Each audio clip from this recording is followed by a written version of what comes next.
வணக்கம். மதிமுகம் செய்திகள். இன்றைய முக்கிய நிகழ்வுகளை பார்ப்பதற்கு முன்னதாக தலைப்புச் செய்திகளை பார்க்கலாம். பிரதமர் மோடி தலைமையில் தொடங்கியது நிதி ஆயோக் கூட்டம்.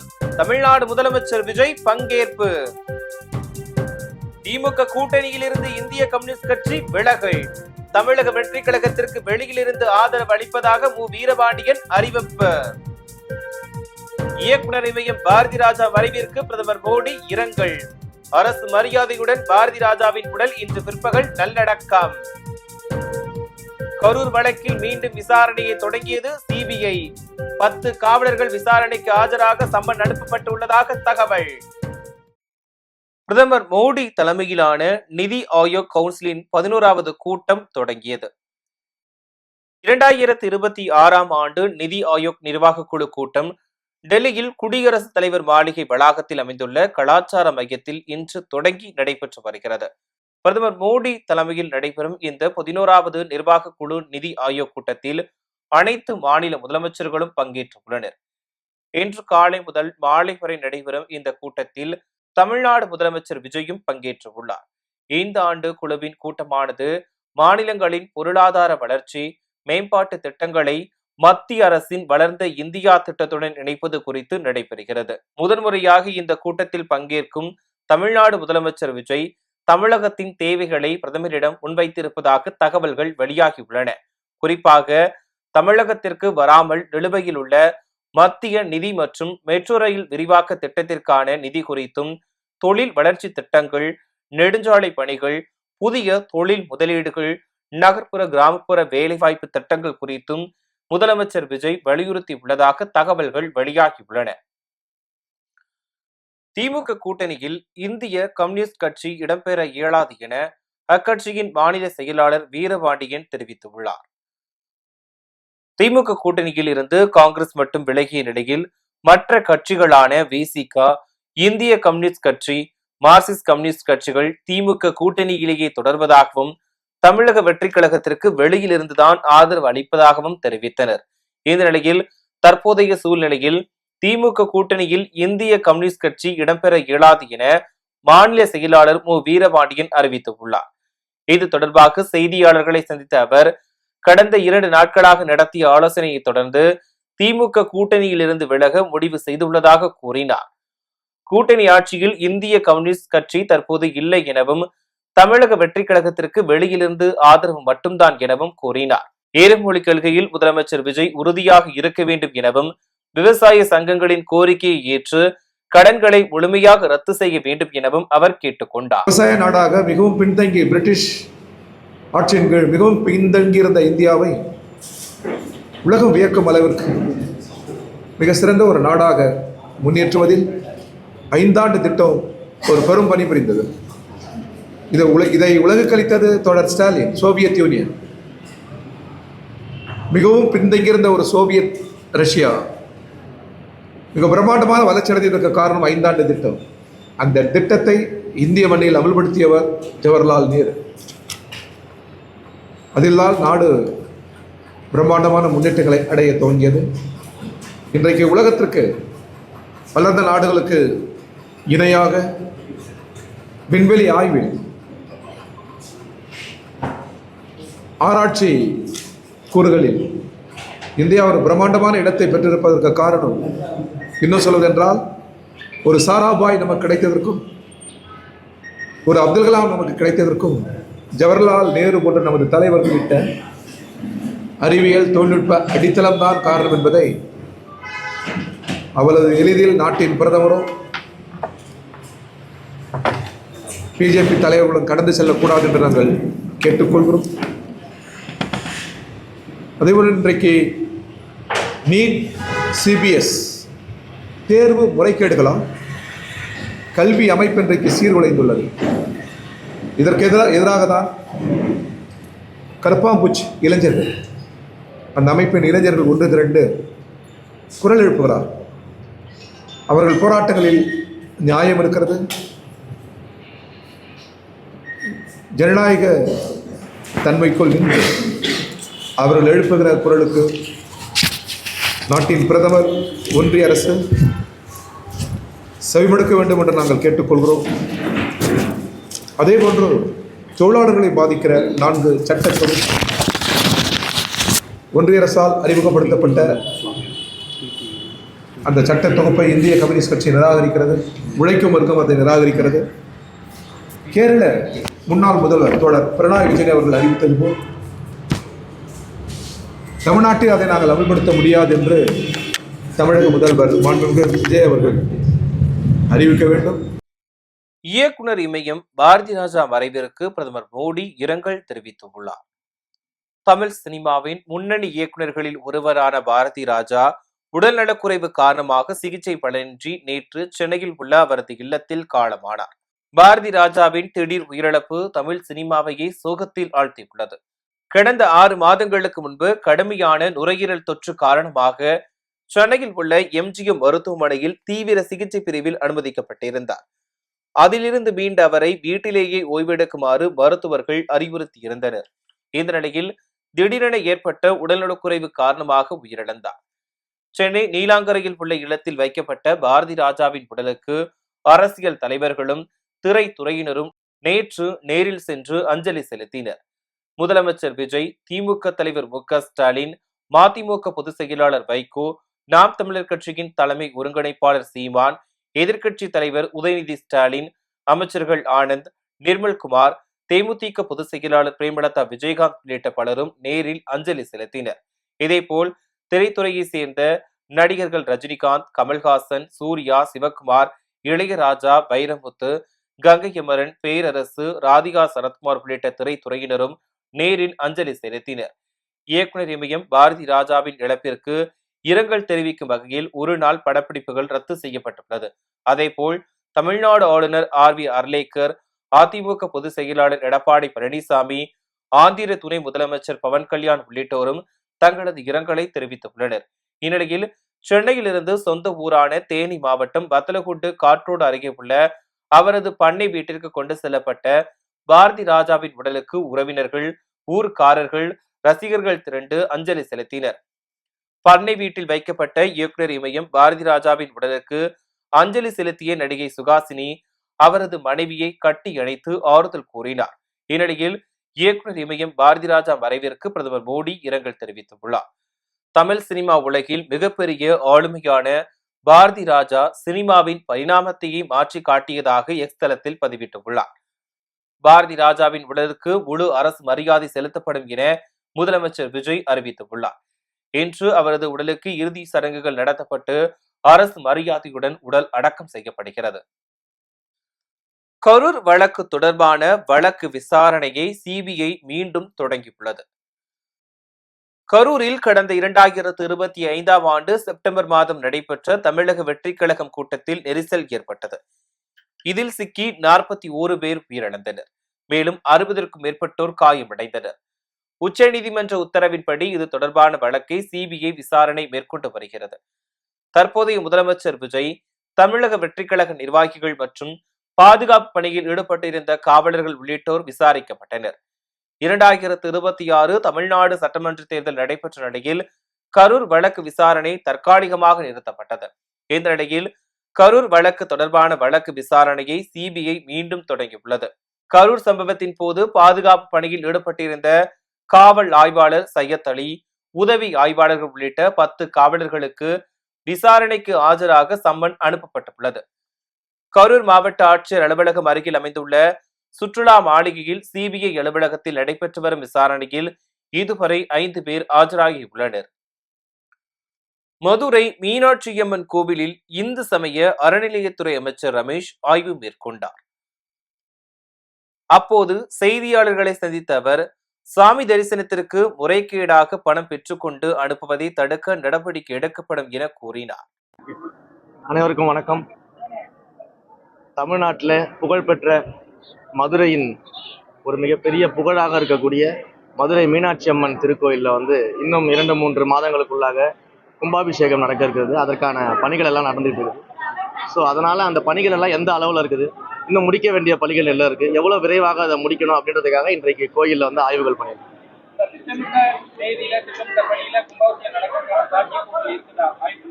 திட்டமிட்ட தேதியில் திட்டமிட்ட நேரத்தில் அது நடக்கணும் அப்படின்றதுக்காக தான் இன்றைக்கி ஆய்வு வந்திருக்கிறோம். அந்த ஆய்வின் அடிப்படையில் அனைத்து பணிகளும் விரைவில் வந்து முடிவு செய்யப்பட்டு அந்த பணிகள் எல்லாம் முடிக்கப்பட்டு கும்பாபிஷேக தேதியை அபிஷியலா அறிவிக்கப்படும். இல்லை, இப்போதைக்கு நான் கட்டுமான பணிகளை பார்த்துருக்கிறேன் ஃபுல்லா. இப்போதைக்கு கட்டுமான பணிகள் ஃபுல்லாத்தையும் நம்ம பார்த்துருக்கிறோம். ஏறத்தாழ 90% பணிகள் முடிஞ்சிருச்சு. இன்னொரு 10% பணிகள் தான் பாக்கி இருக்குது. அந்த பணிகள் எல்லாமே மிக விரைவாக முடிக்க சொல்லி நம்ம இப்போ இன்ஸ்ட்ரக்ஷன் கொடுத்துருக்கிறோம். மிக விரைவாக அதெல்லாம் முடிக்கப்படும். கும்பாபிஷேகத்துக்கு யாகசாலை அமைக்கவே 3 மாசம் 4 மாசம் ஆகும்ன்றாங்க. ஏன்னா ஆக்சுவலா வந்து இன்னைக்கு வந்து பண்றது, ஆனா இப்ப டேட் வந்து தள்ளி போறதுனால யாகசாலை அமைக்கிற பணி தள்ளி போகுமா? தள்ளி போகாது. எல்லா பணிகளுமே விரைவாக முடிச்சிருவோம். நிச்சயமாக அதெல்லாம் நடக்கும். யாகசாலை பணிகள் எப்ப ஆரம்பிக்கிற மாதிரி ஒரு வித்தியாசம் தகவல் இருக்கா? இதுக்கு அடுத்து தான் நான் வந்து அபிஷியல்ஸோட மீட்டிங் போடுறேன். ஸோ அந்த அபிஷியல்ஸோட மீட்டிங் போட்டு உங்களுக்கு எல்லாமே அதிகாரப்பூர்வமா தெரிவிக்கிறேன்.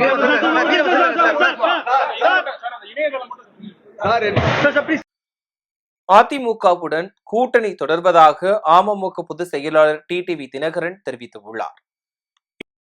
இதுகுறித்து பேசிய டிடிவி தினகரன், அதிமுகவுடன் அமமுகவை இணைக்கும் சூழல் தற்போது இல்லை என கூறினார். தமிழக வெற்றி கழகம் தவறான நடைமுறைகளை உருவாக்கியுள்ளதாகவும், திமுக ஆட்சியின் நீட்சியாகவே தமிழக வெற்றி கழகத்தின் ஆட்சி உள்ளதாகவும் தெரிவித்தார். கோவை, திருப்பூர் நிர்வாகிகளுடன் திமுக தலைவர் மு.க. ஸ்டாலின் இன்று ஆலோசனை மேற்கொண்டார். சட்டமன்ற தேர்தலில் 59 தொகுதிகளை மட்டுமே வென்ற திமுக ஆட்சியை இழந்து எதிர்க்கட்சியானது. இதனைத் தொடர்ந்து அக்கட்சியின் தலைவர் மு.க. ஸ்டாலின் தோல்விக்கான காரணங்களை ஆராய்வதற்காக குழுக்களை அமைத்துள்ளார். அதன் ஒரு பகுதியாக சென்னை அண்ணா அறிவாலயத்தில் தினம்தோறும் பல்வேறு மாவட்ட பிரதிநிதிகளுடன் ஆலோசனை கூட்டம் நடைபெற்று வருகிறது. திமுக தலைவர் மு.க. ஸ்டாலின் தலைமையில் நடைபெறும் இந்த கூட்டத்தில் தோல்விக்கான காரணம் குறித்தும் கட்சியின் அடுத்த கட்ட நகர்வுகள் குறித்தும் ஆலோசிக்கப்பட்டு வருகிறது.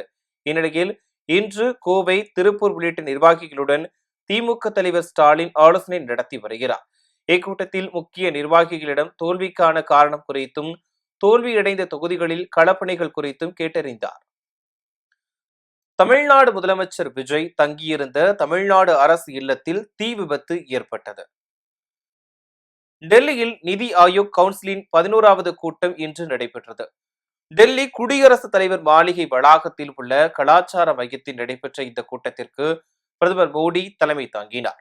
இதில் அனைத்து மாநில முதலமைச்சர்களும் கலந்து கொண்டனர். இந்த கூட்டத்தில் கலந்து கொள்வதற்காக முதலமைச்சர் விஜய் டெல்லி சென்றார். மதியம் 1 மணியளவில் தமிழக அரசு இல்லம் வந்த முதலமைச்சர் விஜயை தலைமை செயலாளர் சாய்குமார் ஆகியோர் வரவேற்றனர். மாலையில் குடியரசுத் தலைவர் திரௌபதி முர்மு, துணை குடியரசுத் தலைவர் சி.பி. ராதாகிருஷ்ணனை காங்கிரஸ் மூத்த தலைவர்கள் சோனியா காந்தி, ராகுல் காந்தி உள்ளிட்டோரை முதலமைச்சர் விஜய் சந்தித்தார்.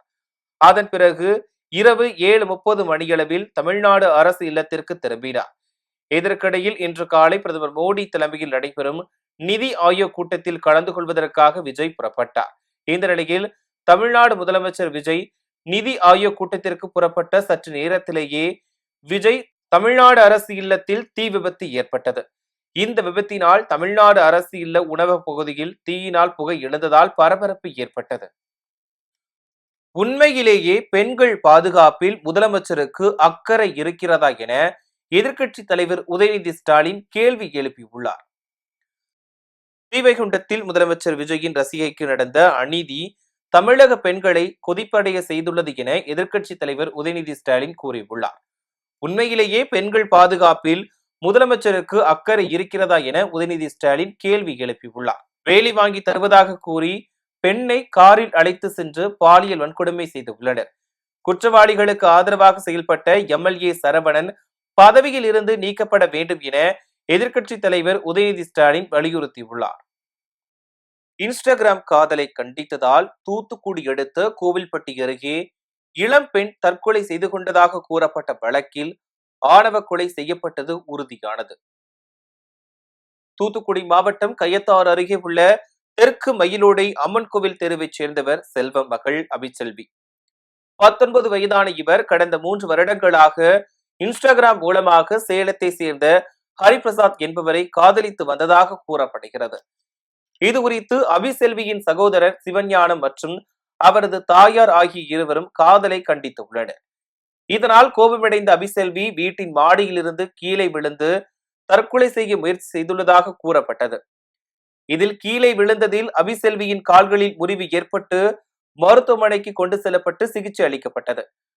மேல்நிலை படிப்புகளை தொடராத அபிசெல்வி மீண்டும் ஹரிபிரசாத்திடம் பேச தொடங்கியுள்ளார். இதனால் ஆத்திரமடைந்த சிவஞானம் கட்டையால் சரமாரியாக அபிசெல்வியை தாக்கியுள்ளார். இதனையடுத்து அபிசெல்வி தூக்கு போட்டு தற்கொலை செய்து கொண்டுள்ளார். அபிசெல்வியின் உடலை மீட்ட போலீசார் இதுகுறித்து விசாரணை நடத்தியதில் அபிசெல்வியை அவரது சகோதரர் சிவஞானம் கொலை செய்ததும் அதற்கு அவரது தாய் எஸ்தர்பாலின் உடந்தையாக இருந்ததும் தெரிய வந்தது. தொடர்ந்து கயத்தார் போலீசார் இருவரையும் கைது செய்தனர். இந்த சம்பவம் அந்த பகுதியில் பெரும் பரபரப்பையும் அதிர்ச்சியையும் ஏற்படுத்தியுள்ளது. தருமபுரி வழியாக கடத்தப்பட்ட 655 கிலோ குட்காவை போலீசார் பறிமுதல் செய்தனர். பெங்களூரில் இருந்து கோவைக்கு குட்கா கடத்தப்படுவதாக வந்த தகவலை அடுத்து தருமபுரி போலீசார் பழைய தருமபுரி அருகே உள்ள தேசிய நெடுஞ்சாலையில் சோதனை மேற்கொண்டனர். அப்போது பிக்கப் வாகனம் மற்றும் 2 சொகுசு கார்களை நிறுத்தி சோதனை நடத்தியதில் சொகுசு கார்களில் 120 கிலோ மற்றும் 135 கிலோ குட்காவும் பிக்கப் வாகனத்தில் ரகசிய அறை வைத்து எடுத்து வந்தது தெரிய வந்தது. இதனையடுத்து 400 கிலோ குட்காவை போலீசார் பறிமுதல் செய்தனர். தொடர்ந்து கடத்தலில் ஈடுபட்ட 5 வடமாநில இளைஞர்களை போலீசார் கைது செய்து விசாரணை நடத்தி வருகின்றனர். உணவுத்துறை அமைச்சர் வெங்கடரமணன் மாயூரநாதர் கோவிலில் சுவாமி தரிசனம் செய்தார். உணவு மற்றும் உணவுப் பொருள் வழங்கல் அமைச்சரும் மயிலாடுதுறை மாவட்ட பொறுப்பு அமைச்சருமான வெங்கடரமணன் மயிலாடுதுறையில் உள்ள பெரிய கோவில் என்று அழைக்கப்படும் மாயூரநாதர் கோவிலுக்கு வருகை தந்து மாயூரநாதர், அபயாம்பிகை, ஸ்ரீ ஆதி மாயூரநாதர் சுவாமி சன்னதிகளுக்கு சென்று சிறப்பு தரிசனம் மேற்கொண்டார். அப்போது இந்து சமய அறநிலையத்துறை அதிகாரிகள், தமிழக வெற்றி கழக நிர்வாகிகள், கோவில் நிர்வாகிகள் உடன் இருந்தனர்.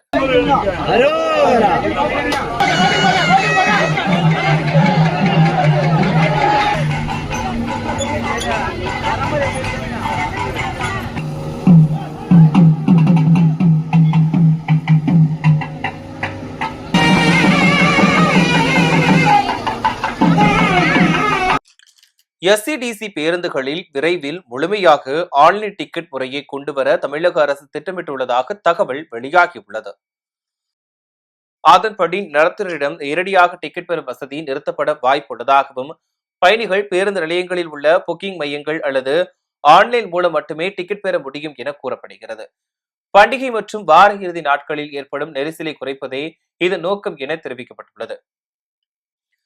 சென்னையில் ஆபரண தங்கத்தின் விலை சவரனுக்கு 2400 ரூபாய் குறைந்துள்ளது. தங்கம் விலை இன்று அதிரடியாக குறைந்துள்ளது. அதன்படி கிராமிற்கு 300 ரூபாய் குறைந்து 1 கிராம் 13,500 ரூபாய்க்கு விற்பனை செய்யப்படுகிறது. மேலும் சவரனுக்கு 2400 ரூபாய் குறைந்து 1,08,000 ரூபாய்க்கு விற்பனை செய்யப்படுகிறது. இந்நிலையில் வெள்ளியின் விலையில் மாற்றமின்றி நேற்றைய விலையிலேயே விற்பனை செய்யப்பட்டு வருகிறது. அதன்படி வெள்ளியின் விலை 1 கிராம் 260 ரூபாய்க்கும் 1 கிலோ 2,60,000 ரூபாய்க்கும் விற்பனை செய்யப்படுகிறது. விருதுநகர் மாவட்டத்தில் சிங்கப்பெண் சிறப்பு அதிரடிப்படை தனது பணியை தொடங்கியது. விருதுநகர் மாவட்டத்தில் சிங்கப்பெண் சிறப்பு அதிரடிப்படை குழுவில் 1 பெண் காவல் சார்பு ஆய்வாளர், 2 பெண் காவலர்கள் மற்றும் 1 பிரத்யேக காவல் வாகனம் ஒதுக்கப்பட்டுள்ளன. இக்குழுவினர் தினசரி குறிப்பிட்ட நேரங்களில் முன்கூட்டியே திட்டமிட்ட பகுதிகளில் தொடர்ச்சியாக வாகன ரோந்து பணியில் ஈடுபட்டு வருகின்றனர். பெண்களிடையே காவல்துறையின் பாதுகாப்பு குறித்த நம்பிக்கையை அதிகப்படுத்துவது, மாணவிகள் மற்றும் பெண்கள் அதிகம் கூடும் இடங்களான பள்ளி, கல்லூரிகள், பெண்கள் பணிபுரியும் நிறுவனங்கள், தொழிற்சாலைகள், பேருந்து நிலையங்கள், பேருந்து நிறுத்தங்கள் மற்றும் ரயில் நிலையங்கள் போன்ற பகுதிகளில் தீவிர கண்காணிப்பு மேற்கொண்டு அவர்களின் பாதுகாப்பை உறுதி செய்து வருவதாக தெரிவித்துள்ளனர். திருப்பத்தூர் அரசு தலைமை மருத்துவமனையில் ஊதியம் சரிவர வழங்காததை கண்டித்து ஒப்பந்த செவிலியர்கள் போராட்டத்தில் ஈடுபட்டனர். திருப்பத்தூர் அரசு தலைமை மருத்துவமனையில் செவிலியர்கள் மட்டுமின்றி ஒப்பந்த அடிப்படையில் 64 செவிலியர்கள் பணியாற்றி வருகின்றனர். இவர்களுக்கு கடந்த சில மாதங்களாக சரிவரம் ஊதியம் வழங்கப்படவில்லை என கூறப்படுகிறது. இதுகுறித்து பலமுறை சம்பந்தப்பட்ட அதிகாரிகளிடம் புகார் தெரிவித்தும் எந்த ஒரு சரியான நடவடிக்கையும் எடுக்கப்படவில்லை என்ற குற்றம் சாட்டியுள்ளனர். இதனால் ஆத்திரமடைந்த ஒப்பந்த அடிப்படையில் பணியாற்றும் செவிலியர்கள் 60க்கும் மேற்பட்டோர் இதனை கண்டித்து மருத்துவமனைக்கு வெளியே ஆர்ப்பாட்டத்தில் ஈடுபட்டனர். என்னோட பேரு ராஜலட்சுமி. எம்ஆர்பி தொகுதியில் 11 வருஷமா நான் இந்த ஹாஸ்பிட்டலில் இந்த ஹாஸ்பிட்டலில் 7 வருஷமா நான் ஒர்க் பண்ணிட்டு இருக்கேன். கடந்த 6 மாசமா வந்து என்னோட சம்பளம் வந்துட்டு வரல. இதுக்கான மேல்முறையீடு பண்ணி எனக்கானது லேட்டாக தான் வருது. ஒவ்வொரு மாதமும் லேட் ஆகுது. ஒரு மாதம் கிடையாது, ஒவ்வொரு மாதமும் லேட் ஆகுது. ஒவ்வொரு மாதமும் எங்களுக்கு லேட் ஆகிறதுனால எங்களோட சுமைகள் வந்து அதிகமாக இருக்குது. ஒரு குடும்பத்தை காப்பாற்றணும்னா வீட்டு வாடகையிலேருந்து இஎம்ஐலேருந்து எல்லாத்தையும் கட்ட வேண்டியது, ஸ்கூல் ஃபீஸ் கட்ட வேண்டியது. உயர் அதிகாரிக்கு நாங்கள் எவ்வளோ சொல்லியாச்சு, யாரும் எந்த ஸ்டெப்பும் எடுக்கல. அதனால தான் சரி. இன்னைக்கு என்ன பண்ணுறீங்க? இன்னைக்கு நாங்கள் ஐயர் அத்தார்த்திக்கிட்ட சொல்லியிருக்கிறோம், அவங்க ரெடி பண்ணி தரேன்னு சொல்லியிருக்காரு. ஒவ்வொரு மாதமும் இதுதான் நடக்குது. இந்த மாதம் மட்டும் நடந்தால் பரவாயில்ல, இதுக்கு முன்னாடி 6 மாதமும் இவ்வளோ தான் பண்ணிட்டு இருக்காங்க. ஒவ்வொரு மாதமும் எங்களோட சம்பளத்துக்கு நாங்கள் போய் கேட்கணும், அதுக்கப்புறமா தான் வரும். எல்லாரோட ரெகுலர் ஸ்டாஃபோட சம்பளமும் மாதமான 31ஆம் தேதி அவங்களோட அக்கௌண்ட்டில் விழுந்துருக்கு. எங்களோட சம்பளம் வந்துட்டு எங்களுக்கு எப்போ விழுதுன்னே எங்களுக்கு தெரியாது. நாங்களாம் வந்துட்டு எங்கள் ஐயாயிரத்துக்கிட்ட எங்களோட சம்பளம் வரலன்னு கேட்டாக்க நாங்கள் போடுறோம்னு சொல்லுவாங்க. எப்படியும் அடுத்த மாதம் ஒரு மாதம் சம்பளம் முடிஞ்சு அடுத்த மாதம் 15ஆம் தேதிக்கு 10ஆம் தேதிக்கு மேலே தான் எங்களோட சம்பளம் கிரெடிட் ஆகும். இந்த 2 மாதமாக இருந்து 5 மாதத்துலேருந்து 6 மாதம் வரைக்கும் இன்னும் எங்களோட சம்பளம் வரல.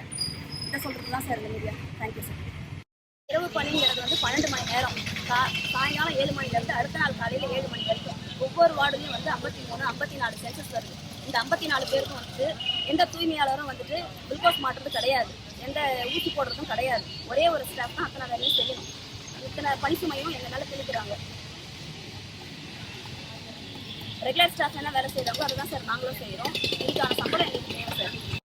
மாதம் ஆனால் எங்களுக்கும் வந்துட்டு மற்ற ஸ்டாஃப் மாதிரி 31ஆம் தேதி ஆனால் எங்களோட சம்பளம் கரெக்டாக வந்துடணும் சார். இதுக்கான மேலதிகாரிகள் வந்து எங்ககிட்ட பேச்சுவார்த்தை நடத்தணும் சார். அது வரைக்கும் இதுக்கு தான் சார் இருக்கும். Thank you sir.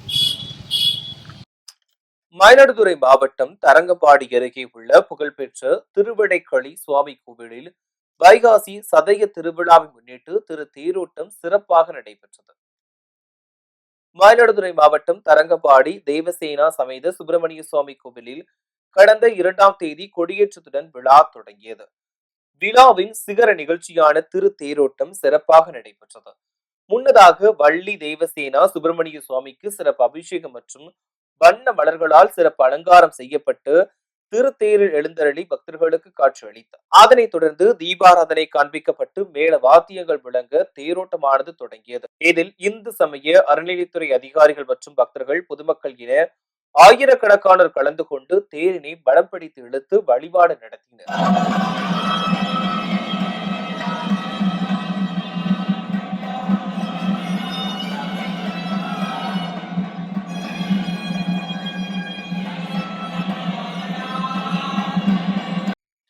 மதுரை மகாத்மா காந்தி நகர் பேருந்து நிறுத்தம் அருகே உள்ள மதுக்கடையை அகற்ற கோரி பாமகவினர் போராட்டத்தில் ஈடுபட்டனர்.